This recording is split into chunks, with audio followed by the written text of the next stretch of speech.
Good morning to everybody and welcome to our virtual InfoPoint conference. My name is Francesca Salis and I work in Political Strategy and Communication Unit for DG INTPA for the InfoPoint. I am happy to welcome you for this conference on human rights-based approach, the EU Toolbox for placing right holders at the center of international partnership. We are glad to have with us today as speaker Chiara Adamo, Acting Director INTPA Human Development, Migration, Governance and Peace, Christine Lundberg, Quality Management Officer in INTPA G1, Gender Equality, Human Rights and Democratic Governance, Marie-Dominique Parent, Deputy Regional Representative in OHCHR Europe, Pepijn Jerry, Director at the Netherlands Helsinki Committee, co-organizer of Democracy Week. But before starting, few words about the rules to participate to this event. First of all, the meeting is recorded, so if you don't want to appear in this recording, I would like to invite you to turn off your video. The recording. The video of this conference will be available in the coming days in the page of the INTPA website, the same link when you register for this conference. Secondly, you are muted and we would like to invite you to stay muted, to keep muted your microphone during all the duration of the conference in order to have a good quality of sound of our speakers. And at the end, I would like to waiting to ask a question to the speaker before we are going to open a public chat for the question answer session at the end. You can write your name, the name of your organization and your question in the chat, and Thomas Miller, that will be the moderator of the conference, will give you the floor to ask directly the question to the speaker. Now I'd like to give the floor to Chiara Adamo. Thank you, enjoy the conference, and Chiara, the floor is yours. Thank you and welcome all to this InfoPoint conference, which takes place in the context of Democracy Week. Today we will indeed talk about how can we apply a human rights-based approach in international partnerships. So it's my pleasure to introduce this panel, and I will then at the end hand it over to the colleagues Christine Lundberg and Tom Miller for moderation. So the human rights-based approach to international partnership is a reflection of the priority that the European Union puts into protecting and promoting human rights and democracy in its external relations, which of course also includes international partnership, development cooperation.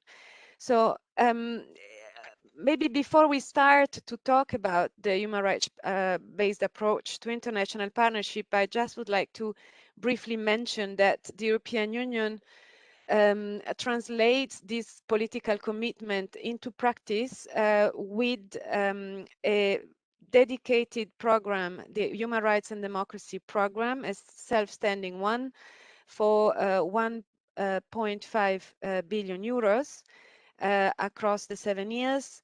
A program which is dedicated to enabling the environment of civil society organization, the so-called CSO program, same amount, 1.5 billion, and of course democratic governance actions, support to structural reforms in the field of rule of law, democracy support at large, and electoral assistance are part and parcel of our dialogues with partner countries. However, all of this would not have the desired impact and would be floated if we wouldn't be able to ensure policy coherence across the board. Across the board really means across policies and sectors in the implementation of our international partnership strategies. When we do deliver support to promote climate change, when we do support governments in terms of the security actions or digitalization. In all these contexts, we need to be sure that all that we do follows a human rights-based approach. In a nutshell, what does it mean? It simply means that we need to apply all human rights. We need to apply the principle of non-discrimination, promote equality, and make sure that we don't leave anyone behind, and that core democracy principles underpin our actions, be it in terms of transparency, participation, accountability. The human rights-based approach toolbox or methodology provides for this. It is not a new tool. The human rights-based approach to development cooperation came to the fore already in 2014 through initially Council conclusions inviting the Commission to adopt it. And that's what we did back then with our initial toolbox on rights-based approach. Since then, the EU Consensus on Development asked both the EU and its member states to make sure that this approach was followed throughout development cooperation. And we have embedded it in our way of working, in our quality review of projects and programs. So why now, and why to update and come up with a new toolbox? What does it change? In terms of the why, I have four brief points.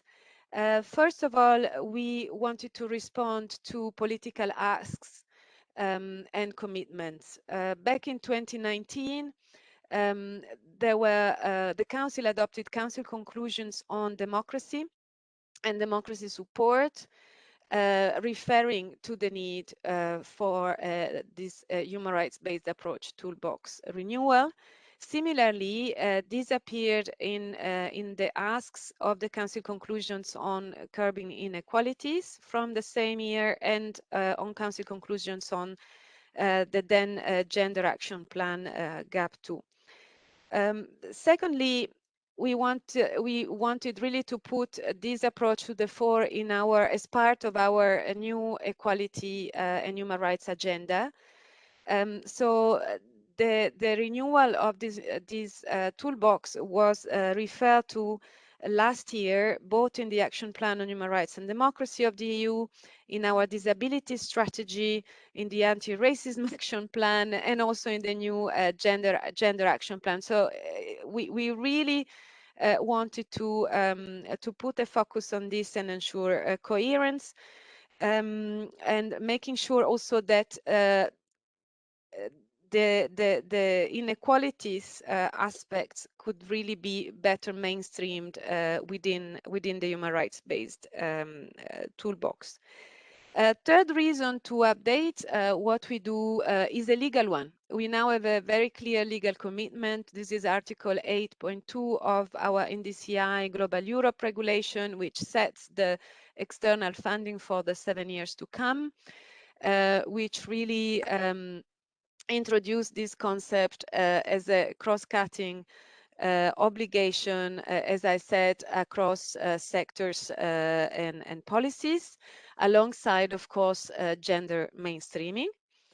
And fourth and final, we did it because it made sense. It made sense to fill some of the gaps and learn from the lessons and the experience from back in 2014. Time have changed since 2014. We have of course the Agenda 2030 and the SDGs. So we wanted to better align what we do also with that agenda. And 90% of the SDGs are actually delivering on human rights. Secondly, as I mentioned, we wanted to make sure that all inequalities, be it horizontal, vertical inequalities, would be taken into account and joined in the application of the human rights-based approach. So discrimination on all grounds, but also positive promotion of equality, and making sure that also income and other considerations would be taken into account. Thirdly, we wanted to better integrate what we do in terms of ensuring the gender mainstreaming with this human rights-based approach methodology. The two, of course, go hand in hand, and Christine will expand on this. And the experience also in discussion with our member states has been that this toolbox, which is really meant for our colleagues, be it in delegations or at quarter, is only used if we make it easy and practical for them to operate with it. So it's what we did, we really made it practical. We developed, we followed the project cycle so that the project manager can take this from the inception of a project up to its evaluation, and doesn't need to become a human rights lawyer to apply it, but really is guided through step by step with checklists, with a wealth of tools and resources. And Christine will also show you the virtual online version of the toolbox. So with that, I really would like to wish you a great discussion, and thank the other participants, including the OACHR, who has been really a source of inspiration for us in this work. And I hand it over to Christine and Tom Miller. Thank you very much.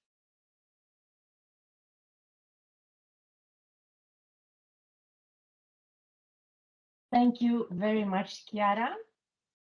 So my name is Christine Lundberg, as you have heard. I work in INTPA G1 on the human rights-based approach. I will briefly explain to you and go through the toolbox. So it contains mainly two parts. If we can have the next slide, please. The first one is what is the human rights-based approach? It explains the rationale behind, the objectives, processes, and outcomes, the 5 working principles of the human rights-based approach that are also very similar to the principles of democratic governance. And the second part, and that is the big difference from the previous toolbox, I would say, is that we have really tried to make it practical. So there are a lot of tools, examples, links, and tips in this toolbox. The human rights-based approach puts the rights holders and their human rights at the center of the actions. And it builds the capacities of institutions, state institutions, and as the duty bearers, because they are the responsible for respecting, protecting, and fulfilling the human rights of the population. And we also strengthen the rights holders, the individuals that we are here to support and lift out of poverty, so they can claim their rights. So the ambition with this toolbox is not only, as Chiara said, to align with the new policies and commitments, but it is more user-friendly, and it also is much more inclusive than before, including gender, persons with disabilities, and groups in vulnerable situations. It has a logical structure as it follows the phases of programming, design, and implementation of interventions. So the 5 working principles we use to apply the human rights-based approach: applying all human rights for all, meaningful and inclusive participation and access to decision-making, non-discrimination and equality, accountability and rule of law for all, transparency and access to information supported by disaggregated data. The text in blue is what really links it to democratic governance, because they also have principles for democracy and democratic governance. So we can here see clearly the links, and it is very interlinked. And as Chiara mentioned, we also integrate the gender equality and gender mainstreaming into this toolbox, as women's rights are human rights, and the methodology of gender mainstreaming is very similar to that of mainstreaming human rights. So therefore, we have really tried to make this a tool that would be more easy for our colleagues to draft their programs and projects. We have a lot of guidelines and tools to work with, but many are very long, very academic. So we wanted to do something that is more practical. And you will see that especially in the virtual version of the toolbox. So the toolbox follows the phases, as we mentioned, of the project cycle of programming, implementation, and monitoring. And we have tools for all the different phases. So we will briefly now show you some of the examples. I will not explain the tools, but just to show them to you. So we can look at the next one, please. So this is an excellent tool that we link to from the OHCHR for context and policy analysis. Here you can find a lot of information on the human rights situation and commitments by country, but also by thematic area. It's a very user-friendly website, and I really want to thank the OHCHR, as they are here, for making this tool available for all, and we really use it a lot. So we have now clear links to this one in the toolbox. Next slide, please. This is another tool that is provided by the Danish Institute for Human Rights. That's an independent state-funded institution. They are Denmark's national human rights institution and also their national equality body. This is a tool that shows the links between the specific SDGs and the related rights.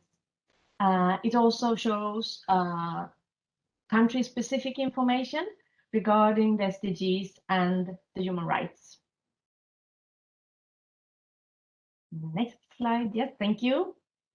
For us, it's really important to make stakeholder analysis, as we need to identify the duty bearers who has the obligation to fulfill the human rights and the rights holders to strengthen them to claim their rights. So this is a tool for stakeholder analysis. And it is also crucial for us to reach out to all the specific groups that might be marginalized and to consult with civil society organizations that represent many times their interests. Next one, please. Throughout the toolbox, we use an imaginary example of a migration project to illustrate the different tools. So this one, it has been used, well, here it is used to illustrate another stakeholder analysis with the migration example. So you see duty bearers, Minister of Interior, rights holders, migrant women in this sort of project. And we see what are the challenges and what could be the role of us to support them. Next one, please. So in this tool for problem analysis, by clicking on the different options on the right-hand side, you will get a suggestion on how to improve the problem analysis. So for example, if the action does not address structural barriers, discrimination, and inequalities, you click on the button No, and an example or an advice will pop up. Next one, please. These were just a few examples from the toolbox. I want to show you the online version.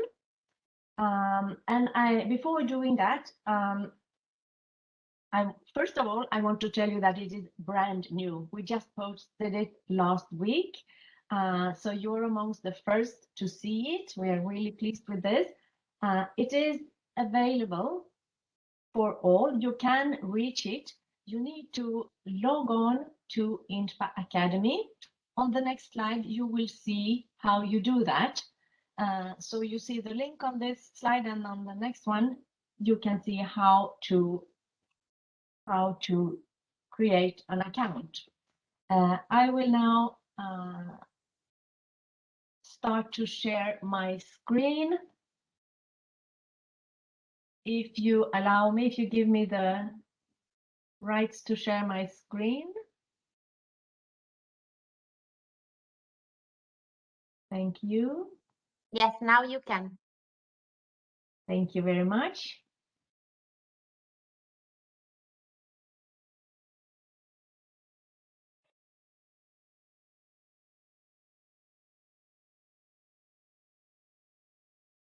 So, welcome to this virtual toolbox.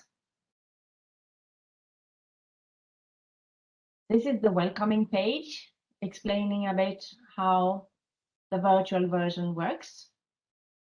There will be some scrolling, but I will try to refrain from doing that too much. We just below here, we have the link to the formal staff working document, the toolbox that was referred to. And this one is then the virtual accessible version. I want to show you a few examples, and we just spoke about the 5 working principles of the human rights-based approach. So on the left-hand side, we have the table of content. So I will click on the 5 working principles. And then I scroll a little bit down. There's a brief explanation. We include gender equality. As we mentioned, it is including groups facing discrimination, etc. And here we have the 5 working principles that we can click on to see clearly a description of what that is all about: accountability and rule of law. And this is perfectly matching the principles of democracy and democratic governance. So we have an explanation for all of the 5 working principles. We continue to scroll down, and then we have a few cards that you can flip, one for each working principle. And by flipping, you will see an example from an EU-funded project, a real one, where this principle had been applied. And at the end, you will find a link to the project that is referred to. We continue to scroll down a little bit on the human rights-based approach 5 working principles. And then we have added a small video showing a fishing project, how they have applied the 5 working principles to really make their project more, to reach better their results, and to actually include the working principles, to be more participative, to get a program and results that are more sustainable. So this is an example of the 5 working principles. Then I go back to the left-hand side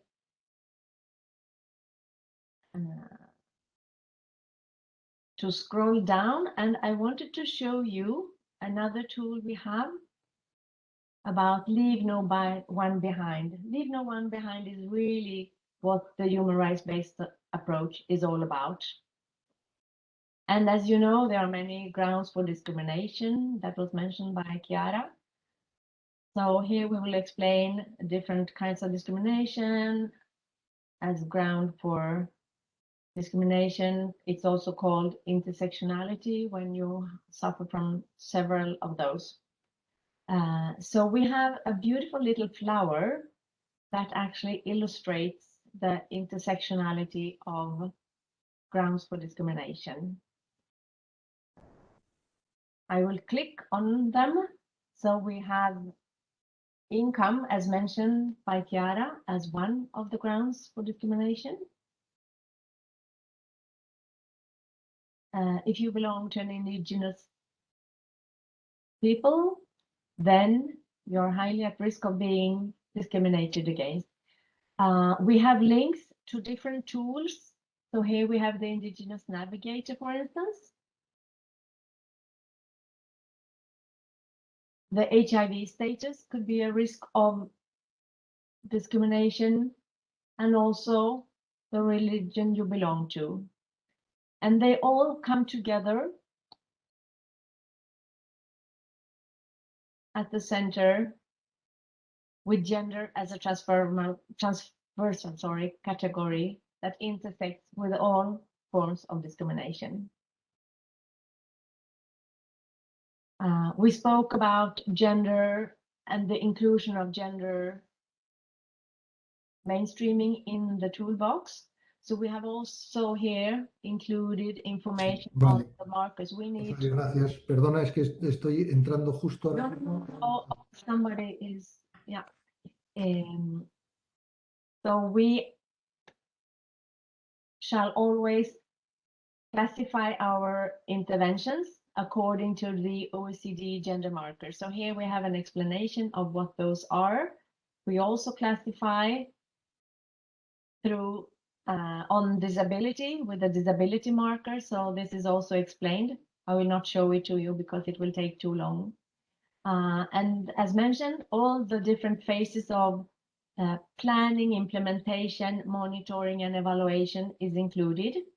We have also made examples of how the human rights-based approach can be applied, the 5 working principles, how they can be applied into the 5 priority areas of the Commission.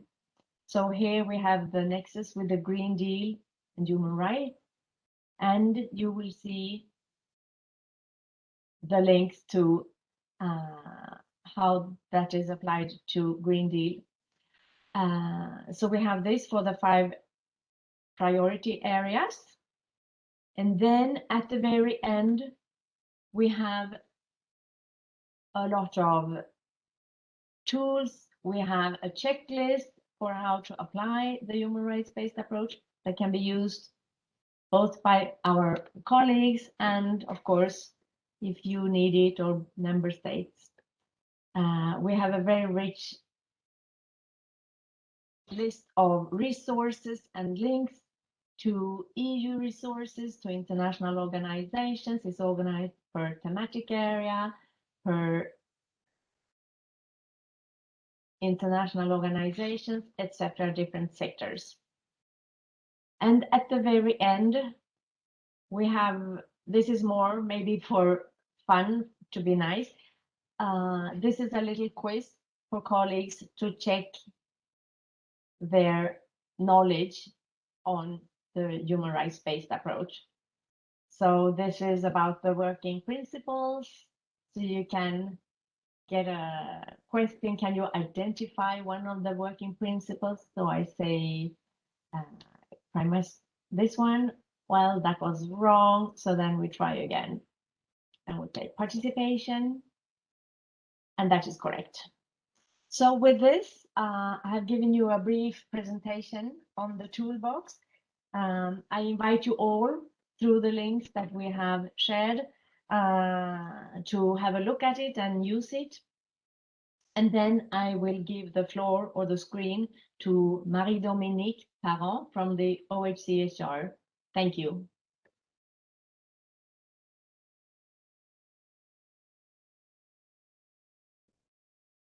Thank you very much, Christine. And first, many thanks to you and to all the INPA colleagues for having invited our office to this launch presentation of the updated toolbox on Hrba as part of Democracy Week. As the lead UN entity for human rights, we really welcome this updated toolbox as the latest evidence of the EU strong commitment to promoting and protecting human rights. The EU has been a steadfast partner of our office and has been demonstrating support to the independent mandate of our High Commissioner and to a strong and effective international human rights system in multiple ways. And this updated toolbox, reflecting the latest EU policy context, but really firmly grounded in the international human rights framework and its principle, really clearly articulate how the regional and the global levels can reinforce one another. As the lead UN entity on human rights, our office is also tasked with mainstreaming UN human rights within the UN system to ensure that human rights perspective is applied in all UN programs. And as such, we really appreciate and value DG INTPA's efforts to similarly support a more vigorous approach of the human rights-based approach across the work and action of Team Europe. The fact that Hrba is now a compulsory requirement, as Chiara mentioned, in the NDICI Global Europe financing instrument, including on blending and guarantees, is also very positive. Our office here is just one of more than 90 field presences of the Office of the High Commissioner across the world, and we really look forward to working closely, not only with EU delegations, but also with all member states and members of Team Europe at the country and at the regional level to strengthen the application of Hrba. And looking forward, maybe the development of an Hrba marker, similar to the existing ones on gender and disability, could actually be a useful addition to support monitoring and accountability in this regard. And we also hope that this revised toolbox will inspire and help those EU member states that haven't yet fully embraced or systematized the use of Hrba in their own policy to actively progress in this area. Within the United Nations, the Hrba has really considerably gained strength over the last 15 years, ever since the 2005 World Summit emphasized the importance of human rights as the third pillar of the UN system alongside development and peace and security. So today, Hrba is fully integrated in the design and implementations of the UN Sustainable Development Cooperation Frameworks by UN country teams, and the promotion of human rights and gender equality, advocacy on the 2030 agenda commitments to leave no one behind in achieving the SDGs and reaching the furthest first behind first are really an integral part of the terms of reference of UN resident coordinators, and thus it really embeds human rights directly within the management and accountability framework of the reformed UN development system. Of course, Hrba is not a ticking the box exercise. It's not something that is done once for all. It is a principled approach, and it's really a methodology to put people and their rights at the center of analysis and action. And so applying the Hrba and applying this human rights lens, it's really a commitment that must be continuously upheld. And if we want to really ensure a safe, inclusive, sustainable future for the whole of humanity and future generation on this planet. And this is very much the core of the message of the UN Secretary General calls to actions for human rights and of his new common agenda that he presented last Friday, setting out his vision for global cooperation. Essentially, human rights are recognized and promoted as an essential driving force for us to be able to address the broad causes and the broad impacts of the very complex crises and challenges that we are facing, ranging from climate change and environment. I mean, the triple planetary crisis, the inequality crisis, the pandemic, the digital transition. And really the pandemic has been a wake-up call in this regard, demonstrating the centrality and the practical value of human rights in terms of safeguarding lives and livelihood, but also in terms of rebuilding trust between governments and people and within society through what the Secretary General has called a new social contract based on human rights, equal opportunity for all, and the active inclusion, protection, and participation of all without discrimination. So this agenda really recognizes and magnifies the pertinence of HRBA and the importance of measuring the human rights impacts of state policies and actions and of business activities, and of incentivizing those measures and policies that can put us back on track to a sustainable development path. So in line with the saying, measure what you treasure, our office has been developing several guidance and tools to better track progress in human rights at country and global levels. And this includes methodology for the SDG 16 indicators, that's our office custodianship, but it goes much beyond. And in particular, and actually with very much welcome support from INTPA, our office has developed a framework of human rights indicators that can be applied and contextualized at national level to really monitor all human rights, civil, cultural, economic, political, and social.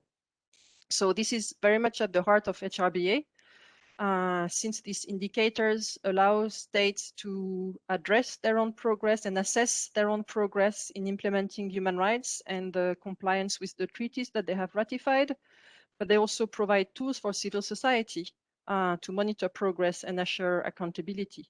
So they can assist national governments in implementing rights-based policy, and they can also bolster the cases for by human rights and equality advocates, and they can provide access to information. So concretely, we see as well how using these indicators and leveraging the wealth of country findings and recommendations from the UN human rights system can be a powerful tool to rewire the policies and the approaches towards more sustainable and inclusive outcomes. Over the last 2 years, within what we have called the Surge Initiative, our office has, for instance, been connecting human rights with macroeconomic policies and analysis. So we support economists in macroeconomists in governments, in national planning and statistical offices, and in UN country teams to really adopt a human rights lens when designing and implementing national development and recovery plans or support plans, when dealing with issues of public debt, of investments, social protection, fiscal policies, really by better involving rights holders in the design of these policies and leave no one behind. So these works really strengthen human rights accountability in the macroeconomic spheres and support transformative economy. And the last reflection I want to share, especially as we hold this info point in the context of Democracy Week, is really how HRBA is increasingly linked to the protection and promotion of democracy, as you rightly flagged earlier on, Christine. The human rights-based approach, the Secretary General calls to action for human rights and his new common agenda really all recognize the centrality of ensuring transparency, accountability, and meaningful participation of rights holders in decision-making processes without discrimination. And as such, they emphasize the importance of civic space. And in a context of pushbacks on human rights and shrinking civic space worldwide, we are pleased that our efforts to take really the UN approach to civic space to the next level has led to the adoption of a very much welcome UN system-wide guidance on protecting and promoting civic space. That guidance is a great step forward because it really recognizes that the entire UN system has the responsibility in responding to attempts at shrinking civic space. And of course, it's designed for the UN, but it's actually pertinent for all actors who really want to undertake more strategic and effective action on civic space by stepping up their work around what we have called the 3 Ps. So basically, participation of civil society in UN processes as far as we are concerned, but as I say, applicable to all. Participation of civil society, protection of civil society through clear protocols and procedure, and then promotion of civic space and participations in national decision-making processes. So this guidance really builds on guidelines that are earlier guidelines that our office had been mandated by the Human Rights Council to develop, namely the guidelines for states on the effective implementation of the rights to participate in public affairs. And these guidelines provide directions and practical recommendations on how states can put this right into practice. And it covers both participation in electoral processes, but also outside of the electoral process in day-to-day decision-making. And really for the latter, it provides practical recommendations on how you can support participation at all steps of decision-making before, during, and after. So I will share the links in the chat regarding to all these notes and guidance. And as we celebrate Democracy Week, I really want to conclude by reiterating that we look forward to continue working with the EU, all UN member states, and our civil society partners to continue promoting human rights and rule of law as fundamental to democracy and to an inclusive and sustainable future. Thank you very much. And I hand over the floor to Pépine and really look forward to hearing also your views on Hrba. Thank you very much. Thank you very much, Marie-Dominique. Yes, well, thanks also on behalf of myself and my institution, Netherlands Helsinki Committee, for being invited to this webinar.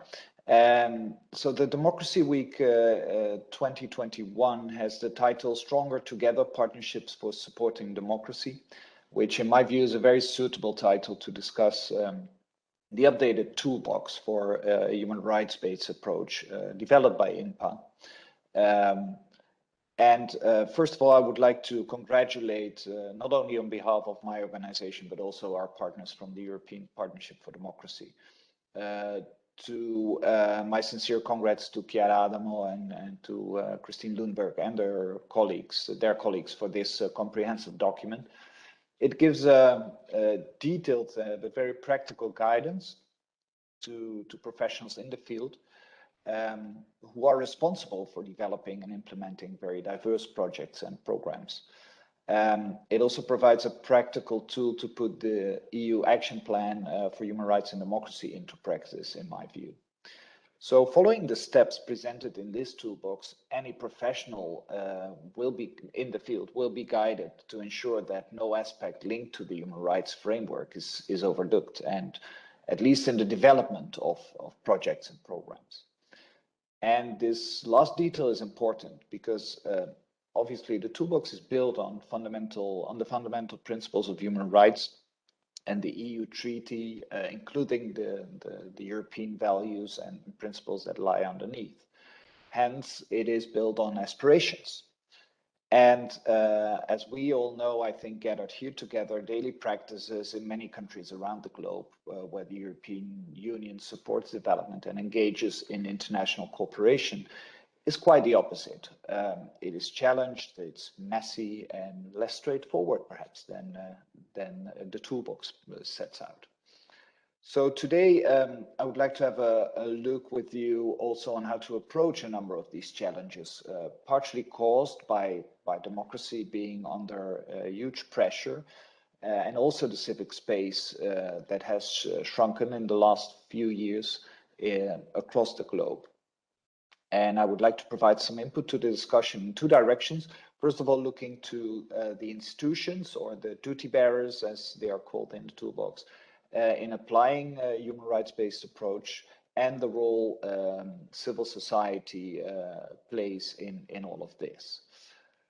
So in the last decade, the world has seen democratic rule backsliding. In many countries, independence of democratic institutions has been constrained by too much power of the incumbent, and the room for a voice from critical citizens and opposition has been restrained as well.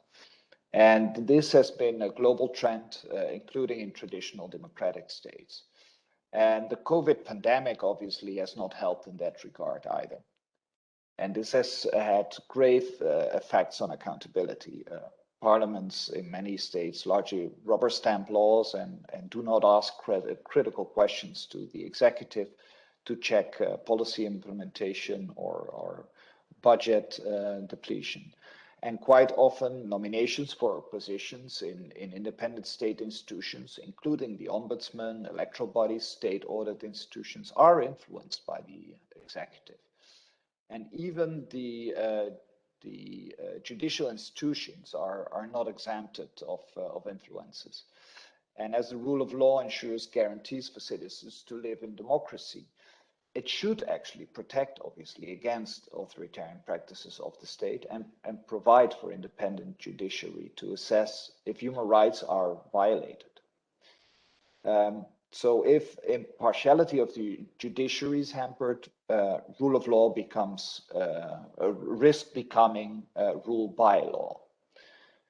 Now, also governance cannot be democratic without adhering to the human rights-based approach. So democracy in itself, obviously, is a social process of realizing democratic political aspirations by citizens, be it individually or organized through civil society organizations, as they need to be able to inspect, to monitor, to investigate, to evaluate, to discuss, and to propose and judge actions of the state.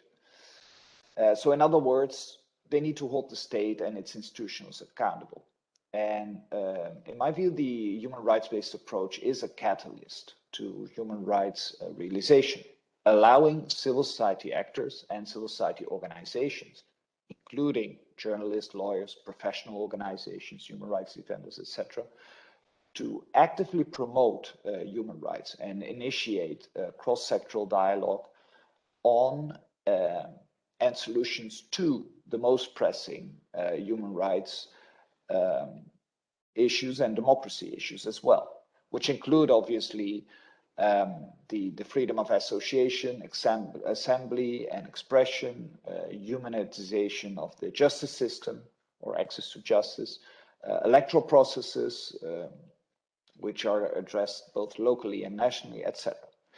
So in many countries, civil society consists of pro-democracy actors, which provide counterweight to power, opposition to undemocratic tendencies, and also investigate the use and abuse of public means.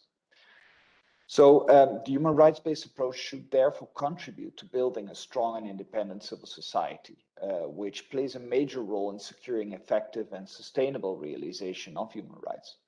So relying on the human rights-based approach in civil society organizations' activities allows those organizations and also the activities they do to further promote inclusivity, to further promote ownership, but also increase the representative of their actions. It also allows to emphasize accountability, empowerment, participation, and non-discrimination with regard to civil society activities.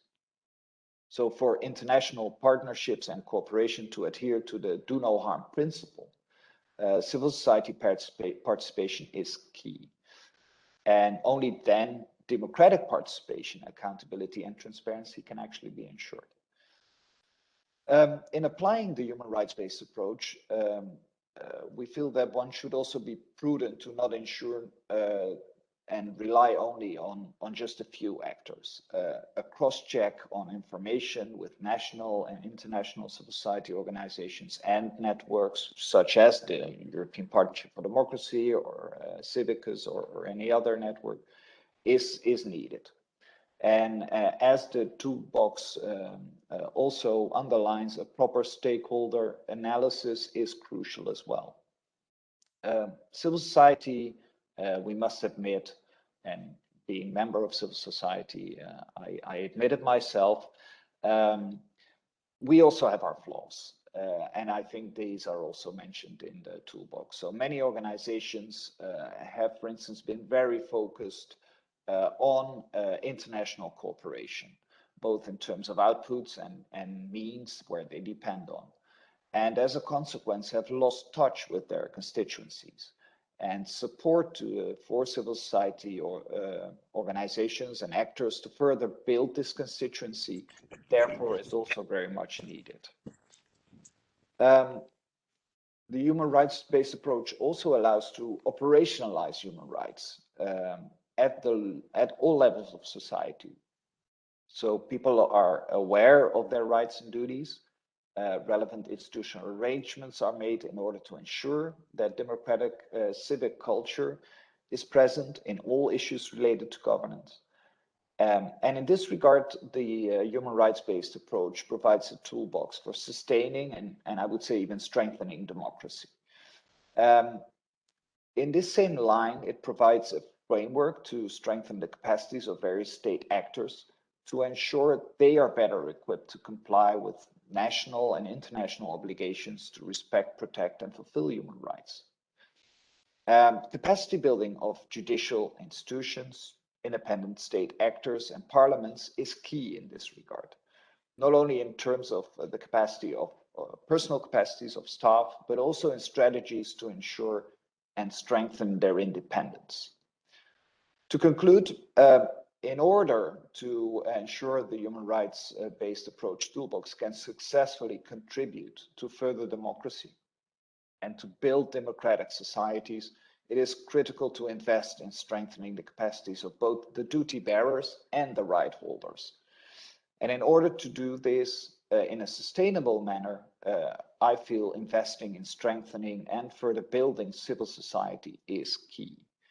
As said, civil society represents rights holders, and at the same time, it provides a bridge between rights holders and duty bearers by actively promoting human rights and initiating cross-sectoral dialogue,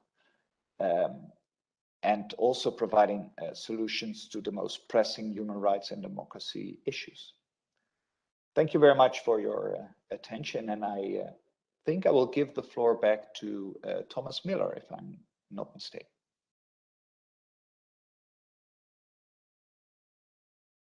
Yes, hello everybody. Sorry, I've been an invisible presence up till now. My name is Tom Miller. I'm the head of the Democratic Governance section in Chiara's unit.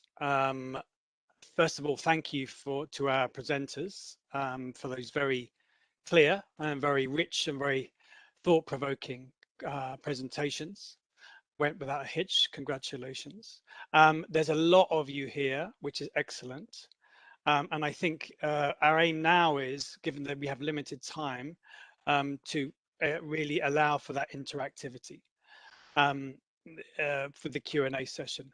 Lots of you, little time. As you've heard, the aim is for you to put your questions into the chat. We will have a look at them and then ask you to take the floor to direct your questions.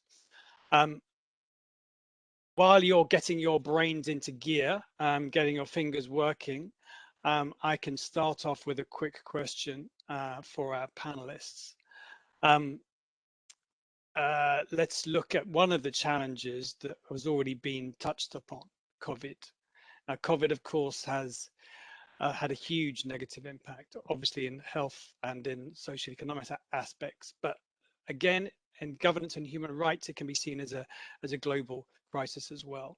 And I wonder, what implications does this have for the human rights-based approach, both in terms of its importance, but also in terms of the difficulty in implementing it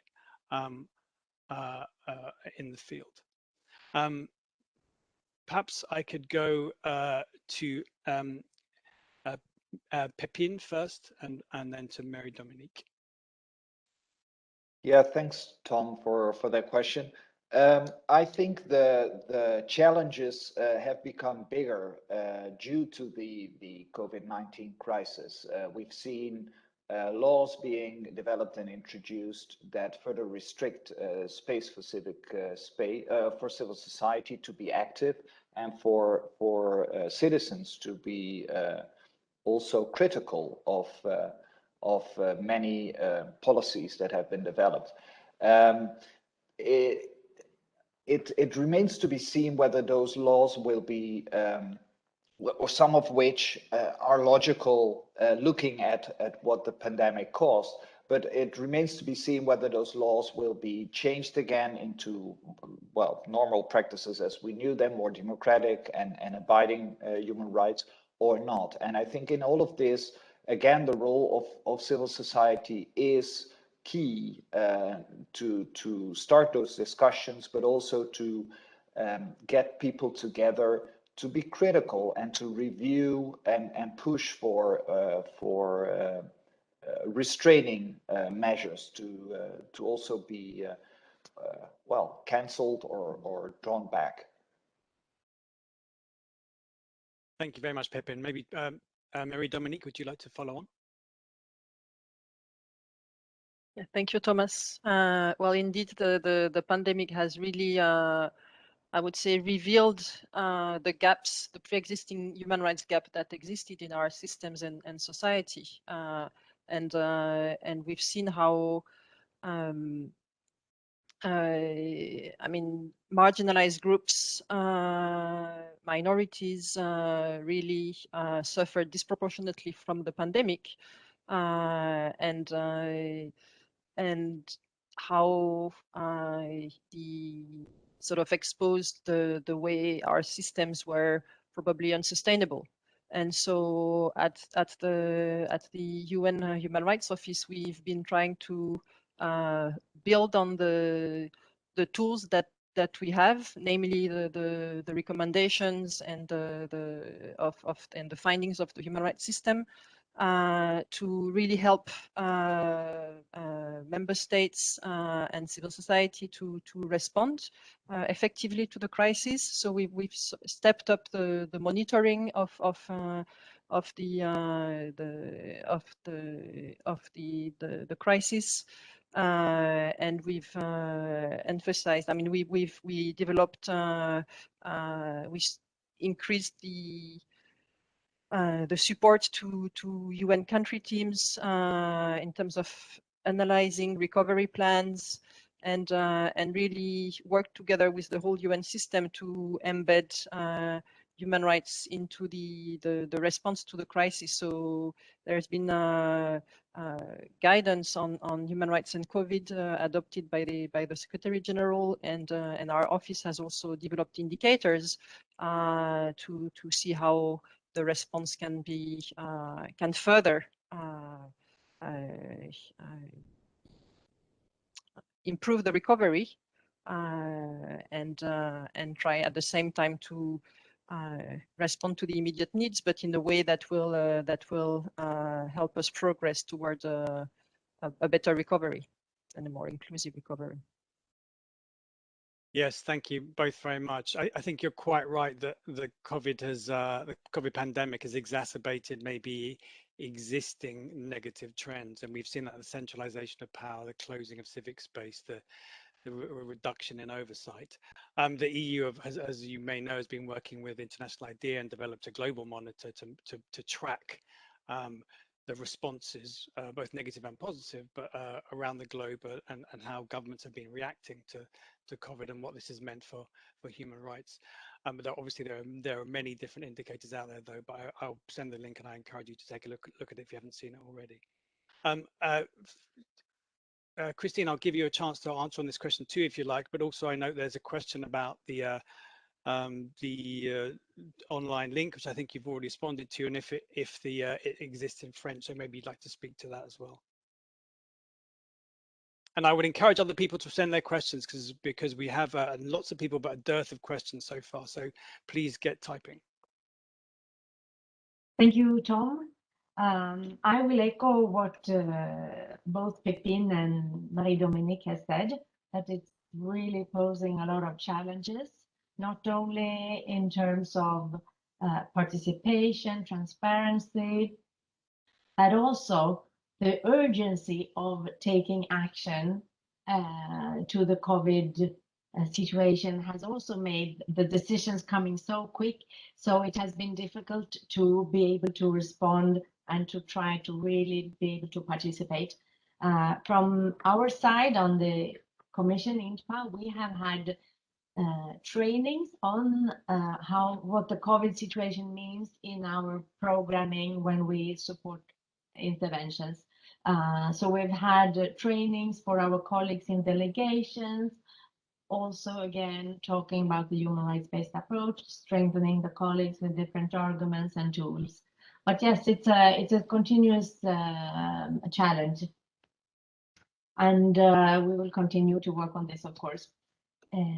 Regarding, I put the link, as you saw, on the chat to access the toolbox. Regarding translation, the formal toolbox is under translation to both French and Spanish.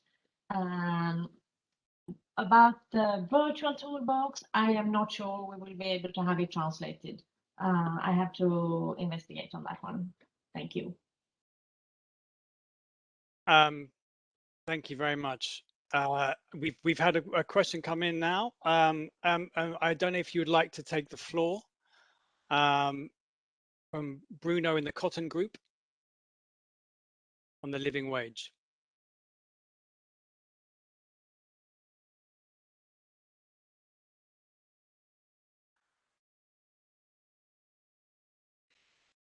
Yes, can you hear me?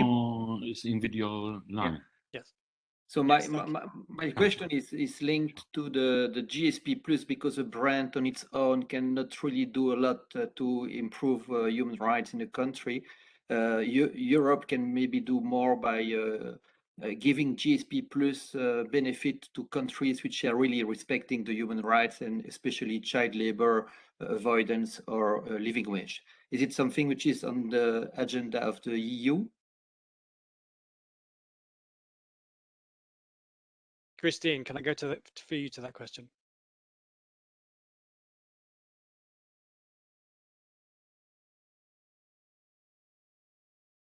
I was muted, I'm sorry. Thank you. All our support to partners is always assessed when it comes to human rights, the application of democratic principles, the rule of law. If partners do not comply, we are not able to sign contracts. On the other hand, as you suggest, that those complying better should be promoted, I have not heard about such a discussion, but maybe I can ask Thomas. Tom, if you could respond to this, do you know? You have a longer experience with the Commission than I have. Sorry, no, not in the area, I'm afraid, but we can look into that. And for some of these questions, I think we can get back to you in written form on the particular questions, because they might take a bit of consultation with some of our colleagues. I'd like to go to Federica if she's there, because I think she's raised one or two different questions. Federica, are you still there? Yes, Thomas, I'm still there. Okay, you already replied to some, and I have another. What is the link with the conflict analysis? Because now the conflict analysis is became compulsory for all the countries. So I would like to understand which is the link with the human rights-based approach. Thank you. Christine, I'm afraid that may be back to you again. Thank you very much. Yes, there is, of course, a strong link with the human rights-based approach. We have a lot of contact with our colleagues working on the conflict team, and we are supporting each other in assessing interventions, both from the human rights-based approach and from the conflict analysis side. And when we do the conflict the context analysis, for instance, when we prepare for our interventions, we look at the situation in the country, of course. So if there is a conflict situation, that has to be assessed and how it affects the people we want to support and the institutions involved. So this is always on top of our mind to make sure that all the contexts are considered. Thank you. Christine, before we leave you, can you maybe just speak to Annika's question, which is, can you elaborate on what type of training you executed and the training of the trainers? Okay, thank you. We do train our staff. We have trainings that are demand driven from EU delegations, where a delegation asks to have a human rights-based approach training.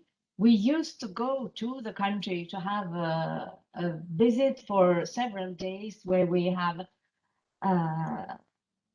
really an in-depth training on what the application of the human rights-based approach means, how do we apply it. We use practical examples from that specific country. Of course, since a year and a half, we had to turn into the online mode.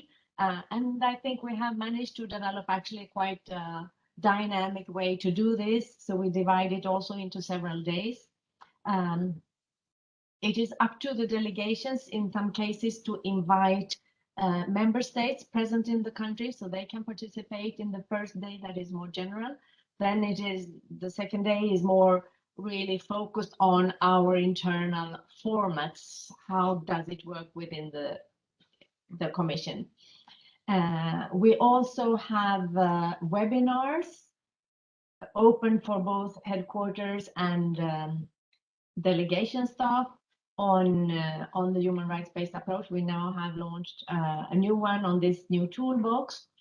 And then in parallel also, as we have the gender action plan, we have also rolled out a lot of training on the GAP3. And that of course also include and incorporates the human rights-based approach. And those trainings are on general level for our colleagues, gender focal points and staff in the commission and delegations.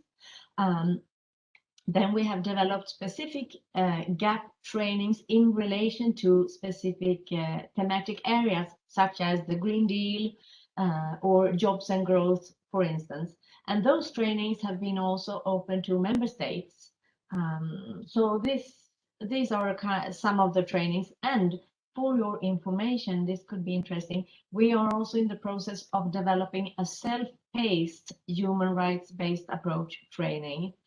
A basic module and a more advanced module. And this is supposed, I hope, to be posted also on INTPA Academy and to be accessible if you create your account. Thank you.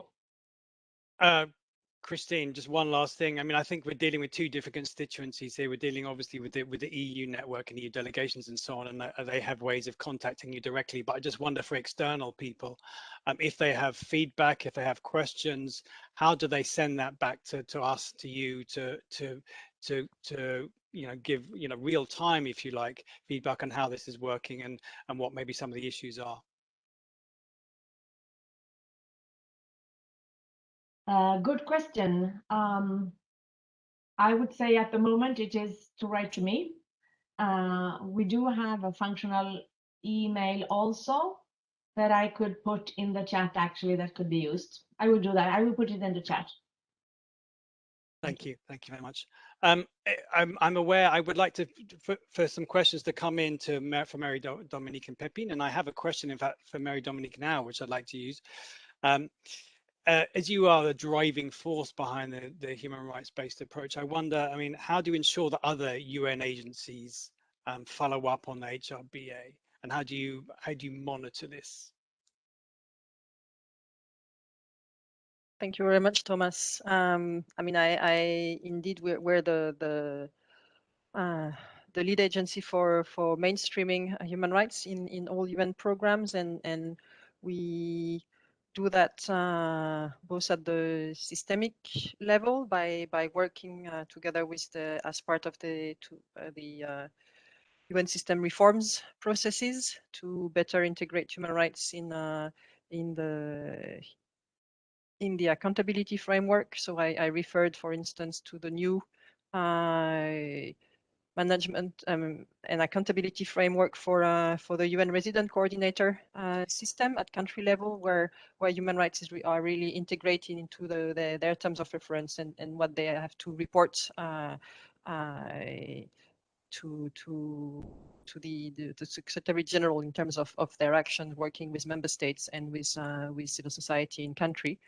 And then we also do that in terms of practical work with country teams at all stage of our own processes in terms of the country analysis, which like you for in the EU context, you really bring together the different EU members into a common country analysis. So we do the same for all UN agencies, and so support the integration of a human rights lens into the common country analysis, and then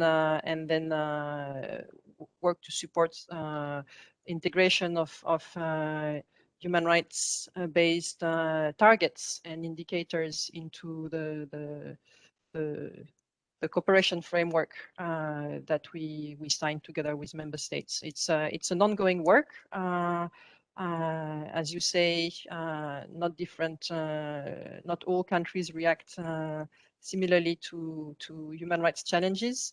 And so in some countries, it requires also supporting civil society much and human rights defenders much strongly than in others. But I would say that there has been really much progress towards this integration within the UN processes, both in the development sector, but also in the peace and security pillar, where there are also development in terms of compliance framework that we develop and guidance also in terms of integrating human rights into counterterrorism policies, for instance. So it's really across the board from development to peace and security. Thank you very much, Marie-Dominique. And maybe following on this peace and security thread, we've had a question come in from Nabil at Oxfam. Perhaps you'd like to take the floor on applying the HRBA in a conflict context. Nabil, if you'd like to take the floor. Thank you, Thomas. So the question is like, is it applicable on the context, like on the conflict context? And if it's like applicable, are there any coordination with the cluster systems to, for example, influence the other actors to mainstream HRB within their intervention? Thank you. Over to you. Would Christine or Pepin like to speak to that? I think it would be for Christine, as we do not work that much into conflict areas. Thank you. I think the conflict area is a very specific context. I'm not an expert on working in conflict. So the human rights-based approach can be applied to a certain extent, but of course not totally. Participation might be very difficult, etc.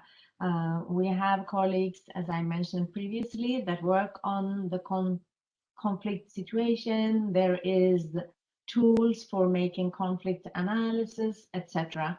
And parts of the human rights-based approach are included in that, but of course it cannot be applied totally. Thank you. Christine, we're having many questions coming in for you, so I'm afraid I'm going to have to come back to you again. But Fyodor from GIZ, I think this first of all may have to go to you, Christine, but if others want to come in on the context analysis part of the toolbox. Fyodor, over to you.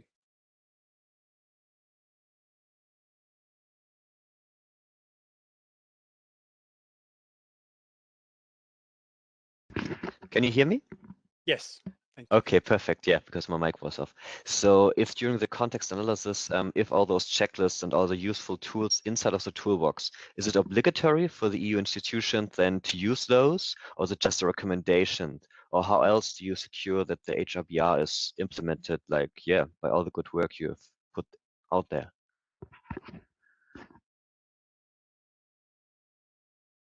Thank you, Fyodor. I think we met previously in meeting.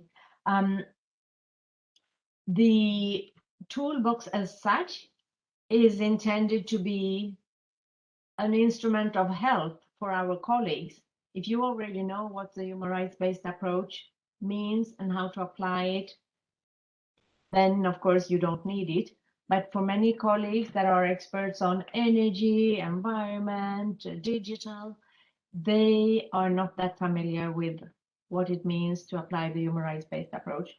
So it is intended to help them, to guide them. What questions do they need to ask? What need they to assess in order to have a more complete program proposal, that they have taken all the different issues into account.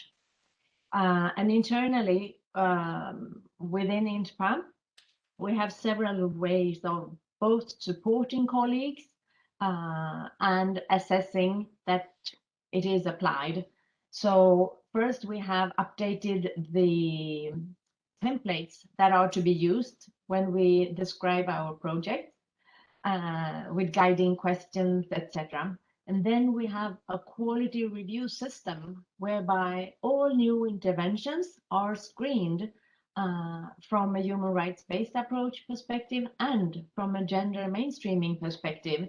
And if it is assessed that there is room for improvement, suggestions are made to really strengthen those aspects. And then, of course, we have the monitoring part afterwards. So we have the annual report. It's abbreviated EMR, but I don't exactly know what the letters are for. Monitoring and reporting something, but it's an annual report, and there is a format for those reports for delegations to respond. And we have included questions on the application of human rights-based approach, so we will be able to assess that even more. Thank you. Thanks very much. Pepin, if I may, I wanted to come back to something that you mentioned. You talked about it being a messy world, quite rightly, and often the distance between theory and practice. And I just wonder, you know, in a world where you have rising inequality, rising authoritarianism, rising polarization, you're really looking at a situation where, you know, wealth, economic and political power is being concentrated ever more in a smaller percentage of the country's population.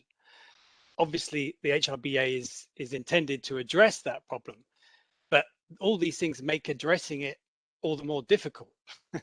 So what advice can you give to practitioners in the field where maybe they're facing the challenge of getting, you know, these different stakeholders around the table when the balance of power between these stakeholders is so great, and often they don't want to be in the same room? Sorry, that's a difficult question, but I think it's going to be a question faced by many of us when we're applying this in the real world. Absolutely, no, and you're right to pose it, and yeah, at the same time, there's no silver bullet for it, right? Nor a blueprint. But I think in the end, it is about two things. It is about looking for points of entry or points where the needs or the interests of various groups come together, where there is a possibility to have a debate about, and then to try to bring stakeholders, well, actually around the table, provide a space for dialogue, and start from there. That is one way. And the other way, I think, is also to, where perhaps dialogue has failed, is to increase pressure. Increase pressure by getting as many actors around a theme or a problem, a challenge, and then try to bring it to a, well, political agenda, actually, right? Because in the end, if that that pressure mounts, there will have to come a reaction, or at least again a possibility for dialogue in most of societies, I would say. Of course, when we look at societies in conflict or very grave authoritarian regimes, this is still very much a challenge. But I think in most situations, these two strategies would work best. Thank you, Pepe. That's very interesting. And I would like to go to Mary Dominique and Christine if they'd like to come in on this point. But before that, just a last call. We've got about 5 minutes left, I believe. If you have any questions, please put them out there and we'll give you a chance to pose them. Mary Dominique, over to you. Yeah, thank you. I wanted really to go back to these questions of peace and security and prevention, because really what I wanted to emphasize is how, and we've seen it again during the pandemic, the human rights system and human rights are can provide early warnings, and when we assess, there are many signs that can point to further deteriorations of human rights situations, whether I mean, attacks on human rights defenders. We see how that starts with shrinking civic space, and then progressively it can transfer to the entire political and governance system. We see how discrimination against specific groups can then lead to tensions and internal conflicts within countries. So it's important to see the value of human rights and the findings of the UN treaty bodies and special rapporteurs in identifying the violations as early warning of instability to come, and really try and use that as a basis to prevent their further deterioration when it's still time. So I would say that definitely HRBA is increasingly related to conflict analysis and prevention. Yeah, thanks, Mary Dominique. I think that's quite right, and I think it's also applicable just to the general democratic regression, because as we've seen, we in a way, the human rights aspect is the canary in the coal mine. That's the first thing that happens. And these autocratic regimes are often learning and copying each other. But the first thing is the closing civic space. It's the restriction of fundamental freedoms, the closure or the restrictions on independent media. After that comes the undermining of the rule of law, and then the hollowing out of institutions and processes like elections. But I mean, the human rights aspect is an incredibly critical and early a warning indicator for that, and also for issues of stability and peace. Christine, sorry, I was going to come to you as well on this point. Thank you very much. I think a lot has already been said regarding this. I just wanted to add that, of course, when it has come to such a severe situation that human rights defenders are attacked, civil society is threatened, and all of this, the EU has a system, and you know about this, whereby we can actually support human rights defenders with specific assistance, etc. So there is a system when it has already gone too far. The support to civil society is, of course, key, both in the country but also in the neighborhood to support.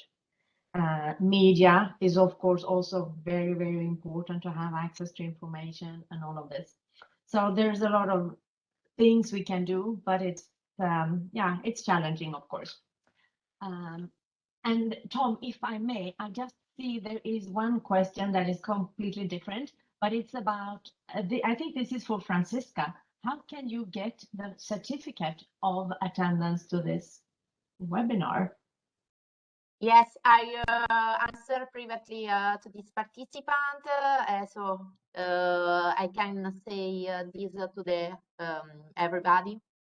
So we cannot deliver any certificate for our conferences, sorry. But I don't know if this participant mean your training, I don't know. Maybe he would like to know if you deliver some certificate for your training. Okay, I think in any case we're running out of time, and maybe this can be continued offline. I would like to give the opportunity to our three panelists to see if there's any final words they'd like to make. We ran out of time. I was going to throw in a grenade question about the lessons of Afghanistan, but we don't have time for that. But please, maybe to you, Pepin, first, and Mary Dominique, and then Christine.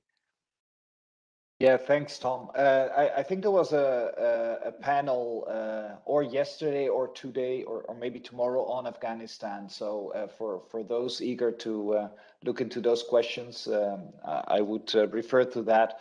No, I would like to highlight the fact that I'm glad that we are discussing this human rights-based approach toolbox in the light of the Democracy Week, because I think many times in the past there has been a feeling that democracy and human rights are two different things, but for me they are actually all part of the same structure. You can't have democracy without having human rights and rule of law respected. And in that sense, this toolbox really helps. So thanks to the EU for organizing this and looking forward to any further discussion on the topic. Thanks very much. Mary Dominique.